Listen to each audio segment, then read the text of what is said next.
자, 예수님께서는 제자들에게 그동안 제자들이 보지 못했던 하나님의 거룩한 예수님 자신의 신성의 모습을 지금 보이고 있습니다.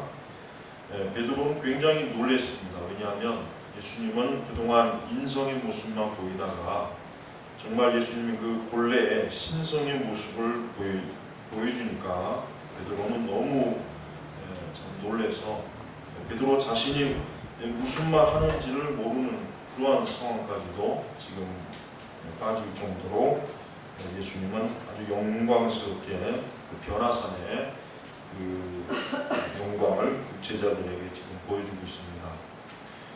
그리고 나서 예수님께서는 그 제자들에게 전체적으로 부활에 대해서 말씀하시고, 그리고 예수님 자신이 이 땅에 오셔서 고난과 멸시를 당하신 것을 제자들에게 분명하게 지금 말씀하고 있습니다. 그래서 1절에서 8절까지는 예수님께서 제자들에게 그 영광의 모습을 보이시고, 그 다음에 9절에서 13절까지는 이제는 예수님께서 부활하시고 고난받으시고 하는 그 소식을, 그 사건에 대해서, 그 의미에 대해서 이제 예수님이 제자들에게 말씀하십니다. 자, 예수님께서는 무엇보다도 먼저 1절에 보니까 내가 진정으로 너에게 말하니 여기 서 있는 자들 중에 어떤 이들은 하나님의 나라가 권능으로 임하는 것을 보기 전에, 여기서 하나님의 나라에 대해서 제자들에게 지금 선포하고 있습니다. 자, 이 하나님의 나라, 이 하나님의 나라의 주제는 굉장히 중요합니다. 왜냐하면 사실 제자들은 이 하나님의 나라에 대한 이 말씀을 들었지만, 제자들은 사실은 엄밀히 얘기하면은 그들이 사도행전에 들어가서 성령의 기름 부음을 받기 전까지는 하나님의 나라에 대해서 전혀 이해하지 못했습니다. 왜냐하면 제자들은 끝까지, 사실은 그 사도행전 1장에 들어가기 전까지 제자들은 하나님의 나라를 여전히 어떻게 이해하고 있었냐면 육체적으로 하나님의 나라를 이해하고 있었어요. 그러니까 이스라엘이, 유다 민족, 이스라엘 민족, 아브라함의 씨들이 그 당시에 로마 제국과 같은 강대한 제국, 나라, 국가, 그런 정치적, 군사적 힘을 가지고 있는 나라, 저들이 그 나라를 지금 바라봅니다. 제자들은 사실 변화산의 사건을 봤지만 전혀 하나님의 나라에 대해서 이해할 준비도 안 돼 있고 이해하지도 못합니다. 그렇지만서도 하나님께서는 그래도 제자들에게 어때요? 하나님의 나라에 대해서 얘기합니다. 그 이유는 뭐냐? 나중에 점차 저들이 성령을 받고 난 이후에, 그때는 이제 예수님이 하신 이 변화산 사건을 분명히 기억하고, 아, 그때 하나님께서 말씀하신 하나님의 나라는 바로 이것이었구나. 바로 뭐예요? 예루살렘 교회를 통해서 사마리아와 땅 끝까지 뭐예요? 복음이 증거되어집니다. 그게 바로 저들이 그때 가서야 이해하는 하나님의 나라라는 거예요. 그 전까지는 제자들은 이 하나님의 나라를 전혀 이해하지 못합니다. 예수님이 말씀하신 하나님의 나라는 바로 그거예요. 즉 복음이 온 세상에 전파되어서 하나님의 택한 자들이 하나님의 나라로 들어가는 것. 어떻게 합니까? 영적으로 저들이 하나님 나라에 속하는 것을 예수님이 말씀하셨어요. 바로 이 하나님의 나라가 유대인들이 생각했던 예수님하고의 어때요? 예수님이 추구한 것과는 정반대가 됩니다. 자, 12절에 보니까 왜 예수님께서 왜 이 말씀 하시는가? 과연 일리야가 먼저 와서 모든 것을 회복한다 하면서 그런데 어찌하여 인자에 관하여 많은 고난을 당하고 멸시를 받을 것이라 기록되어 있느냐? 자, 바로 이게 굉장히 중요한 구절입니다. 뭐냐면 예수님께서 만약에 유대인들이 원하는 나라를 건설했다면, 세웠다면 예수님은 절대로 멸시와 고난을 받지 않습니다. 예수님은 처음에 예루살렘에 들어갈 때 나귀 위에 그 안장 위에 탔을 때 그 당시 많은 예루살렘 사람들이 어떻게 했습니까? 환영했다. 열렬히 환영했어요. 그 모습을 그 당시 대제사장들은 보고 굉장히 위협을 느꼈어요. 그때서야 저 예수 그리스도, 예수라는 자를 반드시 처리해야 되겠구나. 그렇지 않으면 저자가 우리의 모든 권력을 다 빼앗고 저자가 왕이 되겠구나. 제사장들과 바리새인들은 그렇게 이해합니다. 근데 사실은 예수님은 전혀 그런 마음이 없었단 말이에요. 그런데 어쨌든 만약에 예를 가정을 한다면 예수님이 만약에 정말 유대 민중들이 원하는 하나님의 나라를 세웠다면 예수님은 절대로 십자가를 지지 않아요. 절대로 십자가를 지지 않습니다. 그러나 예수님께서 말씀하신 하나님의 나라는 그 당시 유대인들이 원했던 메시아가 오시면 우리 민족은 이제 그동안 우리를 괴롭혔던 그리스, 헬라, 바벨론, 하여튼 수많은 로마 그 모든 민족들을 이제는 짓밟고 우리가 이제는 다스릴 것이다. 저들이 메시아를 원하고 이거였어요. 그러니까 예수님께서 왜 멸시와 고난을 받으셨냐면 그 당시 유대인들이 원한 하나님의 나라와 예수님이 말씀하는 하나님의 나라가 전혀 다르기 때문에 예수님이 말씀하는 하나님의 나라는 영적이에요. 그 나라는 영적이다. 그 나라는 어떠한 곳입니까? 칼과 무기와 군대가 지배하는 것이 아니에요. 이 세상의 정치적인 것과 같은 그런 권력이 지배하는 것이 아니라 뭡니까? 하나님의 지혜와 사랑, 하나님의 은혜, 이것이 지배하는 것이 하나님의 나라예요. 자, 오늘날에도 우리 그리스도인들 가운데는 어리석은 자들은 예수님 말씀하신 하나님의 나라를 전혀 이해하지 못하는 사람이 있어요. 우리나라가 한참 80년대 해방신학이니 민중신학이니 이런 쓰레기 같은 신학을 지금도 거기에 환상에 빠져있는 그 정신병자들이 아직도 있어요. 그래가지고 하나님의 나라를 어때요? 정치적, 군사적, 경제적 그런 식으로 하나님의 나라를 이해하는, 그래서 민중의 하나님, 민중의 예수 그리스도, 해방자 예수 그리스도, 그렇게 이해하고 있는 사람들이 많았습니다. 그러나 그들은 예수님 당시의 유대인들과 똑같이 어리석은 사람들. 예수님은 칼과 무기, 군대를 가지고 하나님의 나라를 이루시는 분이 아니라 무엇으로 하나님의 나라를 이루십니까? 십자가의 복음으로 이루십니다. 바로 그 십자가의 복음 때문에 예수님이 어때요? 멸시와 고난을 받는. 자, 우리 그리스도인들도 그래요. 우리 그리스도인들도 이 세상의 나라에 속한 자가 아니에요. 여러분, 예수 그리스도를 진심으로 믿는 사람은 이 세상에 속한 자가 아닙니다. 우리가 지금 육신적으로나 이 세상에 속해 있지만 영적으로 우리는 어디에 속해 있습니까? 하나님 나라에 속합니다. 자, 그렇다면 우리는 하나님 나라의 시민으로서 거기에 원리에 우리는 이 땅에서 살아요. 그러니까 진정한 신자들은 이 세상에서 충돌될 수밖에 없는 거예요. 모든 면에서 진정한 그리스도인들은 이 세상의 나라와는 어쩔 수 없이 여러 가지로 충돌이 될 수밖에 없어요. 사고방식이나 관습이나 풍습이나 습관이나 취미나 지식이나 하여튼 어떤 면에서건 진정한 성도들은 어때요? 이 땅의 나라와 모든 면에서 충돌이 돼요. 모든 면에서. 그러니까 참된 신자가 돼갖고 자기가 속한 이 세상에서, 지금 있는 이 세상에서 전혀 충돌이 되는 거 없다, 부딪히는 것이 없다, 전혀 핍박을 받는 것이 없다, 고난을 받는 것이 없다, 대립되는 것이 없다, 그 사람은 참된 그리스도인이 아닙니다. 절대 그럴 수가 없어요. 예수님 자신이 그것을 오늘 보여주잖아요. 예수님께서 지금 제자들에게 아주 영광스러운 모습을 보여줘요. 영광스러워. 그래서 3절에 보니까 그분의 옷이 땅 위에 빨래하는 이가 그렇게 할 수 없을 정도로 아주 빛나고 희게 되었다. 이 모습을 어디서 볼 수 있습니까? 계시록에서 볼 수 있잖아요. 여러분, 계시록에서 예수님의 모습이 어떻게 보여요? 영광스럽게 나타나지 않습니까?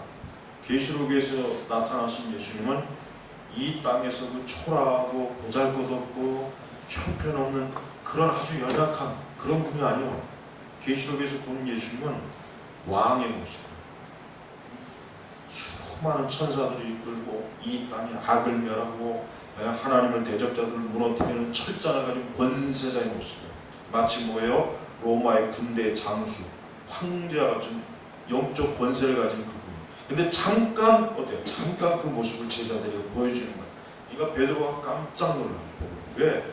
그런 모습을 본 적이 없으니까. 그러니까 베드로가 얼마나 놀랐는지, 얼마나 베드로가 놀랐는지, 베드로가 그 모습을 6절에 보니까 이는 그가 매우 무서워하여 무엇이라 대답해야 할지 몰랐기 때문이다. 그러니까 베드로는 지금 예수님의 모습을 보고 또 예수님이 누가 지금 있습니까? 모세와 엘리야가 있다. 모세와 엘리야는 뭐를 대표합니까? 구약, 율법을 대표하잖아요. 자, 지금 변화산에 누가 계세요? 예수님이 있어요. 엘리야가 있어요. 모세가 있어요. 이건 뭘 말하는 거예요? 예수님을 통해서 복음이 완성되어서 이제는 율법도 그리스도께로 어떻게 해요? 이제는 복속이 됩니다. 복속입니다. 그러니까 예수님은 단순히 제자들에게 자기의 깜짝 놀라는 모습, 어떤 대단한 모습을 보여주기 위한 것이 아니라 왜 굳이 엘리야와 왜 모세를 같이 불렀느냐? 그 이유는 뭐겠습니까? 예수님을 통해서 이제 구약의 율법과 구약에서부터 시작된 하나님의 나라가 예수님을 통해서 이루어진다는 것을 보여주기 위해서 굳이 엘리야와 모세를 끌어댄 거예요. 자, 그래서 우리 신약의 성도들은 어때요? 더 이상 구약으로 돌아갈 일이 없습니다. 우리 신약의 성도들은 결코 구약의 의식법에 이제는 매일 일이 없어요. 왜? 모세와 엘리야도 누구에게? 예수님에게 복종하잖아요. 예수님에게 복종하다. 그리고 예수님께서는 더 확실하게 뭡니까? 엘리야가 와서 모든 것을 회복한다. 여기서 말하는 엘리야는 누구입니까? 세례요한. 세례요한. 개신교 우리 신학자들은 공통적으로 이 엘리야는 세례요한이라고 거의 대부분의 주석가들이 다 인정합니다. 다른 사람은 얘기 안 해요. 자, 바로 엘리야, 세례요한이 이미 와서 인자에 관해서 그리스도에 관해서 이미 다 너희들에게 얘기했지 않느냐? 그렇지만 사실은 세례 요한을 엘리야라고 본 사람은 거의 없었죠. 제대로 본 사람은 거의 없었다.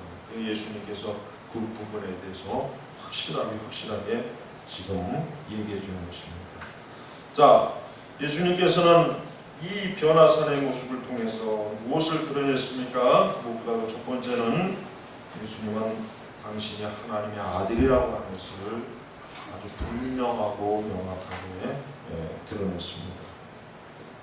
거기 보면은 7절에 보니까 이런 말씀이 있습니다. 그런데 구름이 일어나서 그들을 뒤덮으며 구름으로부터 음성이 들려와 이는 내 사랑하는 아들이다. 너희는 이 아들의 말을 들어라.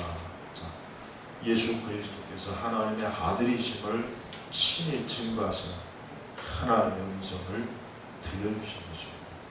지금 이 말씀이 어디에서 비슷합니까? 예수님이 세례받을 때하고 똑같잖아요. 예수님이 세례받을 때도 성령으로 비둘기같이 임하면서 이와 같은 말씀을 주셨어요. 자, 제자들에게 뭘 계시하신 거냐? 예수 그리스도는 단순히 뛰어난 사람이 아닙니다. 예수님은 대단한 사람이 아닙니다. 예수님은 누굽니까? 하나님의 아들이심을 보여줍니다. 하나님의 아들이. 예수님께서 하나님의 아들이라고 하는 것은 굉장히 중요합니다. 이것은 성경적으로 중요하고 신학적으로 굉장히 중요합니다. 왜? 지금까지도 예를 들면 예수 세미나에서도 그렇지만 역사상 많은 기독교를 적대시하는 사람들이 가장 초점으로 가장 핵심 타겟으로 뭘 건드렸습니까? 그리스도가 정말 하나님의 아들이냐? 그리스도가 정말 메시아냐? 여기에 모든 초점이 맞춰졌다. 여러분, 기독교는 예수 그리스도가 중심이다. 그러니까 모든 신학은 예수님에게 완성이 됩니다. 모든 성경은 다 어디에 중심을 둡니까? 그리스도에게 중심을 둡니다. 여러분, 우리 기독교, 우리 교회는 다른 게 중요한 게 아닙니다. 우리 교회는 예수 그리스도 그분을 아는 것, 그분을 바르게 믿는 것, 예수 그리스도 하나님께서 계시하신 예수님의 말씀을 듣는 것, 그것이 교회의 생명, 그것이 우리 그리스도인의 생명. 여러분, 우리 그리스도인들은 다른 거는 일체 중요하지 않습니다. 나는 과연 오늘 하나님께서 말씀하신 것처럼 이는 내 사랑하는 아들이다. 너희는 이 아들의 말을 들어라. 아들의 말을 들어라 그랬어. 들어라. 이 아들의 말을 듣는 게 결국 누구의 말을 듣는 겁니까? 하나님의 말을 듣는 것이다. 여러분, 우리는 과연 이 아들 되시는 예수 그리스도의 말씀을 듣습니까? 이 아들의 말이 결국은 어떠한 말입니까? 결국은 성경의 말씀입니다. 우리는 아들 되신 예수 그리스도의 말을 이상하게 들으려고 하면 안 돼요. 그래서 하나님의 음성이 이런 건 잘못된 거예요. 그들은 너무나 잘못된 거예요. 그들은 하나님의 음성을 듣는다고요. 그러나 예수님은 하나님 뭐라 했어요? 아들의 말을 들어야 해요. 아들의 말을. 하나님의 음성을 들으라고 그러지 않고 누굴? 아들의 말을 들어요. 아들의 말이라고 하는 건 뭐예요? 요한복음 1장에 뭐가 있습니까? 로고스. 말씀이 육신이 됐다 그랬잖아요. 그러니까 하나님의 계신 전체 성경을 말하는 거지. 오늘날 우리 교회가 왜 혼란스럽습니까? 하나님의 말씀, 즉 그리스도께서 우리에게 계시하신, 하나님께서 우리에게 계시하신 그리스도의 말씀, 성경을 사람들이 바르게 알고 배우고 성경의 말씀에 순종하려고 하는 것이 아니라 다른 음성, 다른 누군가, 그 누군가는 뭐겠습니까? 마귀, 미혹입니다. 우리가 참으로 그리스도를 안다라고 할 수 있으려면 그리스도의 말씀을 드려야 돼요. 이 성경의 말씀을 드려야 돼요. 또한 우리는 이 그리스도를 더욱, 이 말씀을 통해서 그리스도를 더욱 알려고, 하나님은 그리스도를 아는 지식을 더욱 온전히 쌓아야 됩니다. 또 그분이 지금 무엇을 가르쳐 줍니까? 제자들은 역시 이것도 이해하지 못했습니다. 제자들은 고난을 당하고 멸시를 받을 것이다. 이것을 제자들이 이해하지 못했어요. 전혀 이해하지 못했어요. 왜? 사실 예수님의 그 영광스러운 변화산의 모습을 본 순간 제자들로서는 어떻게 예수님께서 고난과 멸시를 받으실까? 전혀 그들로서는 상상이 되지 않습니다. 그러나 예수님은 분명하게 얘기했습니다. 뭐예요? 내가 반드시 어때요? 고난과 멸시를 받아야 된다. 멸시를 받아야 된다. 그 다음에 9절에 보면 또 어떻게 나옵니까? 인자가 죽은 자들 가운데서 부활할 때까지는 그리스도께서 죽어야 한다는 것과 부활해야 된다는 것, 그것까지도 제자들에게 말씀하십니다. 사실 아까 7절의 말씀을 보다 더 직접적으로 적용한다면 9절부터 13절의 말씀이 될 수는 있어요. 9절에 13절에 중요하게 보니까 그리스도의 죽으심, 그 다음에 또 뭐가 나와요? 부활, 그 다음에 또 뭐가 나옵니까? 그리스도의 고난. 이 세 가지가 다 나오잖아요. 그러니까 아까 9절의 말씀을 보다 더 직접적으로 적용하려면 그리스도의 죽으심, 고난, 부활, 이 세 가지. 여러분, 복음이 무엇입니까? 복음은 다른 게 아닙니다. 예수님께서 날 위해서 고난 당하셨다. 근데 그 고난은 어디까지 고난입니까? 죽음에 이르기까지 고난입니다. 예수님이 고난을 당하셨지만 죽음에 이르지 않았으면 우리는 어떻게 되겠습니까? 구원받지 못합니다. 절대 구원받지 못합니다. 예수님은 고난과 멸시를 당했는데 어디까지? 죽음에 이르기까지 그 고난과 멸시를 당했기 때문에 우리가 구원을 받고 우리가 하나님의 자녀가 되는 것입니다. 바로 예수님께서 이것을 제자들에게 말하신 것입니다. 하나님은 이거를 너희가 들어라, 믿으라. 그러나 그것을 끝나지 않습니다. 뭡니까? 부활로 끝납니다. 근데 안타깝지만 제자들은 지금 이 마가복음 9장 1절부터 13절까지 이 사건을 전혀 알지 못합니다. 아까 제가 얘기했죠. 사도행전에 가서야, 1장에 가서야 그들이 위로부터 주어진 성령의 강림을 받은 이후부터야 이 말씀을 깨달아요. 그때까지는 어때요? 깨닫지 못하고, 들어도 깨닫지 못하고. 여러분, 말씀을 가르치는 자에게 조금 위로가 되는 건 뭐냐? 예수님마저도 제자들에게 그렇게 가르쳐도 제자들도 뭐야? 귀담아 듣지도 않고 깨닫지도 못하고 이해하지도 못하고. 그러니까 오늘날 교회가 목회자들이, 신실한 목회자들이 바른 설교를 했을 때 교인들이 깨닫지 못하고 이해하지 못해도 좀 이해를 해야 돼요. 왜? 예수님도 그랬으니까. 예수님이 3년 동안 제자들을 데리고 다니면서 그렇게 많은 걸 보여주고 그렇게 많은 걸 가르쳐줘도 제자들이 전혀 어때요? 전혀 제자들 사실 제대로 되지 않았어요. 웬일이냐? 저들은 사도행전에서 성령의 강림 이후에야 비로소 어때요? 3년 동안 제자들에게 받았던 그 깨달음과 그 모든 것들을 그때 가서 이제 한꺼번에 어때요? 다 깨우쳐요. 여러분, 참된 교사들은 하나님의 말씀 뭐예요? 진짜 성경의 말씀대로 그들이 듣든지 아니 듣든지 전해야 돼요. 가르쳐야 돼요. 그러면 그런 가운데 어느 땐가는 그들이 그 들었던 말씀을 깨우치고 믿고 순종할 때가 있는 거예요. 그러니까 참된 교사들은 낙심하면 안 돼요.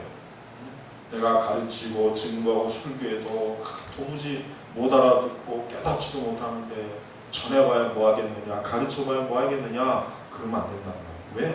왜? 예수님 자신이 본을 보이셨잖아요. 예수님 자신이 지금 그 영광스러운 예수님의 신성도 보여주셨죠. 고난, 죽음, 부활까지도 다 말씀했지만 제자들은 전혀 몰랐어요.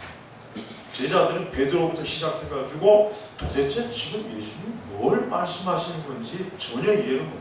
전혀. 근데 이것이 결국 나중에 가서야 저들이 성령을 받고 그때 가서야 비로소 예수님이 하신 모든 3년 동안의 말씀이 그때 가서야 성령의 은혜로 깨우쳐지는 거죠. 그러니까 진정한 교사들은 낙심하면 안 돼요. 그리스도의 복음, 하나님의 말씀, 교리를 가르쳐도 이해하지도 못하고 깨닫지도 못하고 왜 이렇게 더디 이해하고 더디 열매가 맺을까 낙심하지 말고 그래도 인내하고 무조하게 기도해서 이 가르침을 받은 자들이 어느 때인가는 그 가르침 받은 거에 열매를 맺을 수 있도록 하나님 앞에 기도하는 수고를 가져야 돼요. 예수님이 그랬죠. 사실 예수님은 하나님의 아들이지만 예수님의 교육적 효과는 별로 없었어요.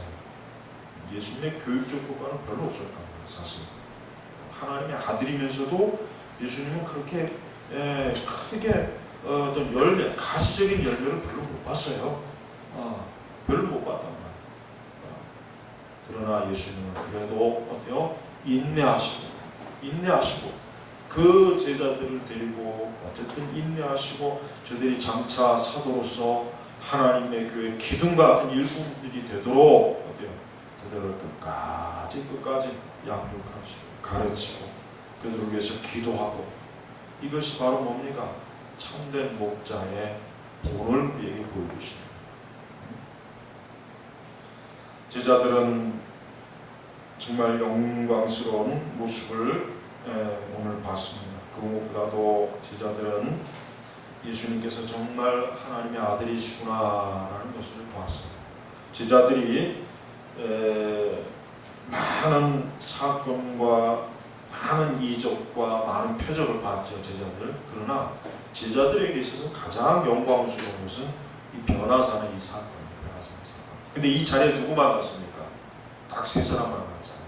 그래서 예수님이 하신 말씀 중에 그 9장 1절에 보면은 여기 서 있는 자들 중에 어떤 이들은 하나님의 나라가 권능으로 임하는 것을 보기 전에는 이 하나님의 나라가 권능으로 임하는 것을 보기 전에는 결코 죽음을 맛보지 않을 것이다. 지금 이 본문의 해석이 주석학자들이 좀 많이 논란이 되는데 미리 얘기하면은 6일 후에, 이전 6일 후에 마태복음에는 8일 후에라고 하는데 여기는 6일 후에라고 되어 있어요. 바로 이 세 사람이 뭐예요? 하나님의 나라가 권능을 임하는 거 뭡니까? 예수님의 변화산에서의 그 모습, 바로 그걸 얘기하는 거죠. 그래서 거기 보니까 야고보와 요한, 그 다음 베드로. 야고보는 어떤 사람입니까? 첫 번째 순교자는 야고보는. 하지만 첫 번째 순교자는 제일, 그 다음에 요한은 맨 마지막 순교자는, 그다음 베드로는 중간쯤이에요. 자, 야고보는 제일 첫 번째 순교자예요. 야고보는 제대로 일해보지도 못하고 숨겨다니면서 그러나 변화사의 모습을 봤죠. 요한은 어때요? 제일 오래 살았어요. 역시 마찬가지로 요한은 어때요? 이 변화사를 통해서 하나님의 나라의 권능을 받잖아요. 그 다음에 베드로도 역시 받고. 자, 그러니까 주석학자들이 여러 가지로 얘기하는데 여기서 하나님 자중에 어떤 이들은 여기서 어떤 이들은 저는 야고보와 요한과 베드로 이렇게 해석하는 게 가장 무리가 없는 것이에요. 자, 여러분, 우리는 우리 성도들이 영광스럽게 기대해야 될 것이 있습니다. 뭐냐? 우리도 장차 이 영광스러운 주님을 우리도 이 야고보와 요한과 베드로가 봤던 것과 똑같이 영광스러운 주님을 만난다는 것. 우리가 지금 그것을 앞두고 있습니다. 여러분, 진정한 성도들이 최고로 바라는 게 뭡니까? 단 한 가지. 예수님 만나는 거예요. 그겁니다. 천국이 아니에요. 지금 이 천국 간증하는 자는 전부 다 사기꾼들이에요. 그들은 천국에서 뭐 보석을 받다, 금을 받다, 뭐 먹을 걸 처먹을 걸 받다, 뭘 받다, 별짓을 다 천사를 받다. 근데 그게 중요한 게 아니란 말이에요. 진짜 정말 천국에 갔으면 단 한 가지만 얘기해야 돼요. 내가 가서 주님을 만나. 이거 한 가지 얘기만 해야 돼요, 사실. 그거 한 가지면 얘기가 다 되는 거예요. 근데 뭐 이 천국 간증하는 자들 들어봐요. 온갖 것까지 다 봤다. 근데 진짜 성도는 예수님이에요, 예수. 여러분, 우리 성도들이 최고 궁극적으로 우리 예수님이 소망하는 게 뭡니까? 그리스도를 보는 거예요. 이게 진짜 성도예요. 만약에 그 사람이 예수님 만나고 보는 거, 예수님을 보고 싶어하는 마음이 전혀 없다면 그 사람 거듭나지 않은 사람이에요. 어떻게 그 사람이 그리스도의 양을 주고 있겠어요? 없다. 오늘 말씀의 최고 핵심이 이겁니다. 우리도 장차 그리스도를 이와 같이 보는 거예요. 만나는 거예요. 베드로와 사실은 야고보와 요한은 너무나 그 예수님의 영광스러운 모습을 보고 사실 할 말을 잊었대요. 할 말. 우리도 그럴 거예요. 여러분 한번 생각해 보십시오. 우리가 지금 이렇게 성경을 통해서 읽고 말씀을 듣고 하나님께 기도하고 찬송하지만 사실 엄밀히 얘기하면 우리가 주님을 본 건 아니란 말이에요. 그분을 만진 건 아니잖아요. 그죠? 그렇기 때문에 우리 마음속에는 정말 주님을 뵙고 싶다. 그래서 뭐예요? 얼굴과 얼굴로 마주 본다 그랬잖아요. 바울 사도가 그때는 우리가 얼굴과 얼굴을 마주보고 보는 거예요. 내가 지금 여러분이 나를 보고 내가 여러분을 보는 것처럼 그때는 우리가 주님을 마주 본다니까. 그분을 손을 잡을 수도 있고 그분이 나를 만질 수도 있고 이게 바로 기독교 신앙에서 가장 궁극적으로 가는 지곡직광 뭐예요? 하나님을 눈으로 보고 만나는 것. 이게 성도들의 최고의 궁극적인 소망이에요. 바로 이것 때문에 우리가 어때요? 십자가를 지고 좋은 길을 가고 고난과 멸시를 이기는 것입니다. 바로 이거예요. 우리가 이 궁극적으로 마지막 날 주님 앞에 섰을 때 주님을 내가 이렇게 본다고 하면 그게 얼마나 영광스러워요. 그게 안 그래요?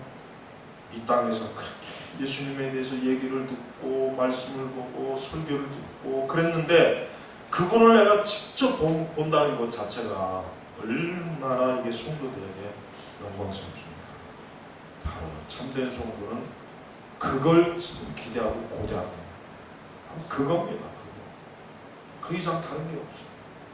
그러니까 성도들이 정신 못 차리고 교회 다니는 사람들이 정신 못 차리고 예수님 만나고 예수님을 바라보고 예수님과 궁극적으로 만나 그거에 대한 생각은 눈꼽만치도 없고 이 세상에 빠져 그냥 거기에 매이고 거했다면 그 사람은 성도가 아니에요. 성도가 아니에요. 그러니까 누군가에게 여러분 물어봐야 돼요. 그 사람이 진짜 그리스도인이 아닌지 알려면은 네가 가장 소망하는 게 뭐냐 딱 물어봐야 돼. 근데 예수님을 만나는 거 그거 말고 뭐 쓰잘데없는 얘기. 그 사람은 물론 꼭 우리가 거듭나지 못했다고 말하기는 그렇지만 아직 그리스도의 영광이 뭔지 모르는 사람이에요. 진짜 그리스도의 영광. 여러분, 그래서 존 오웬의 그리스도의 영광 그 책 읽어보세요. 그리스도의 영광이라는 책 읽어보란 말이에요. 얼마나 오웬이 그리스도를 만나기를 사모했죠. 책도 두껍잖아요. 그게 바로 진짜 신앙이라는 거예요. 근데 지금 그리스도인들은 그런 소망이 전혀 없어요. 전혀. 다른 걸 추구하잖아요. 다른 걸 원해요. 다른 걸 만나고 싶고 갖고 싶고 다른 걸 누리고 싶고. 그럼 방언 체험이 뭐가 중요합니까? 아니 은사 체험이 왜 중요해요? 그게 왜 중요합니까? 그런 게 뭐가 중요해요? 장차 그리스도를 만나는 게 그게 더 중요하지. 안 그러겠어요? 왜 거기에 그냥 전부 다 빠져가지고. 그러니까 마귀가 하는 일은 마귀가 하는 최고의 일은 뭡니까?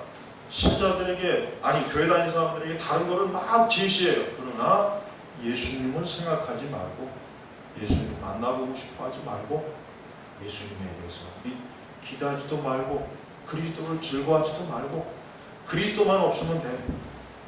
그 대신 다른 건 다 가져. 마귀는 이게 궁극적이에요. 얼마나 사단이야말로 제일 중요한 게 뭔지 안다. 그리스도가 제일 중요하다는 건 마귀가 더 잘 알아요. 몰라, 신자들. 오늘 우리 시대 신자들이 궁극적으로 내가 오늘 이 변화산에서 이 세 사도가 주님을 마주한 것처럼, 이 영광스러운 모습을 본 것처럼 나도 어느 땐가는 이런 날이 있을 것이다라고 하는 이 소망과 이 믿음과 이 기대, 이게 바로 성도 아니겠어요? 이게 성도의 가장 큰 기쁨 아니겠어요? 지금과 같이 이렇게 혼란스럽고 모든 것들이 어지럽고 소망 없고 희망이 없고 이런 시대에 내가 그리스도를 영광스럽게 마주할 것이다. 이 믿음이 있는 사람은 정말 그 사람은 세상을 이기는 거예요. 안 그렇겠습니까? 여러분, 마지막으로 여러분에게 바로 나도 베드로와 야고보와 이 요한과 같이 나도 주님을 만날 그날을 나도 고대해야 되겠다. 나도 그날을 사모해야 되겠다. 나도 그날을 기대해야 되겠다. 여러분, 이 신앙을 갖고 있으면 절대로 외롭지도 않고 고난이나 핍박이 왔을 때 그것 때문에 낙심하지 않습니다. 어떠한 일이 있어도 절대. 왜? 그 모든 것이 다 지나면 내가 영광스러운 그 빛의 영광스러운 나 역시도 부활의 몸을 가지고 주님과 함께 할 것이다. 이 소망, 이게 진짜 소망. 이게 바로 사도들이 가졌던 소망이고, 사도들이 순교하고 고난 당하면서 그 모든 걸 이길 수 있었던 소망. 아무쪼록 우리도 지금 우리 세대가 잃어버린 이 믿음을 우리는 이 말씀을 통해서 소유하기를 바랍니다. 기도하겠습니다. 아버지 하나님, 감사합니다. 예수 그리스도를 빼놓고 그 어떤 것도 아무 의미가 없고, 진정한 성도에게는 어떤 것도 즐거움도 없고 기쁨도 없고 재미도 없고 삶의 낙이 없다는 것을 참된 그리스도인이야말로 알고 믿는 사람인 줄 압니다. 우리도 역시 그와 같이 그리스도 외에는 아무런 소망이 없고 그리스도가 없이는 모든 게 다 절망적인 것이, 그것이 바로 우리의 소원이고 바람입니다. 오늘 예배 자리는 모든 이들이 그리스도만을 가장 영광스럽고 소망으로 삼는 그러한 참 믿음을 가지고 영원토록 주님과 함께 살 수 있도록 축복하여 주시옵소서. 예수님의 이름으로 기도 올렸습니다. 아멘.